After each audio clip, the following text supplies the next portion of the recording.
Ideja za razstavo Sevniških 40, ki je letos pri železniški postaji v Sevnici, se je pred 2 leti porodila predsedniku našega društva Trg Sevnica Robijev Kašejev. In sicer potem, ko sem pred 2 leti knjižnici Sevnica predal ves svoj arhiv fotoposnetkov, posnetih na filme.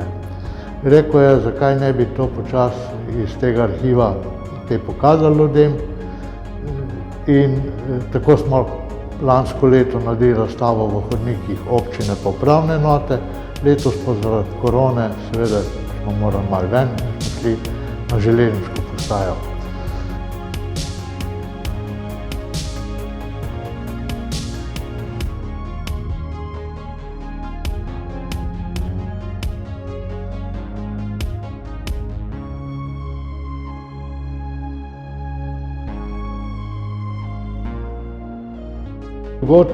Sevniških 40 predstavlja 40 fotografij iz enega leta, izpred 40 let, in poskuša prikazati, kaj se je takrat dogajalo na območju naše občine.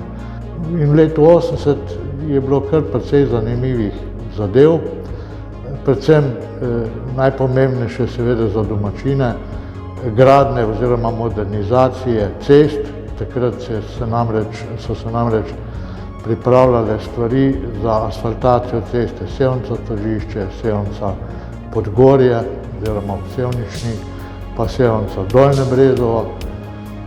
No, vmes se je pa zgodila še tudi smrt takratnega predsednika države in seveda poleg teh stvari se je našlo v arhivu še vrsta drugih zadev, ki so se dogajale, tako da ni bil noben problem zbrati 40 fotk iz leta 80 in jih pokazati, tako da lahko ljudje danes pridejo tja in si pogledajo, kako se je živelo v Sevnici takrat.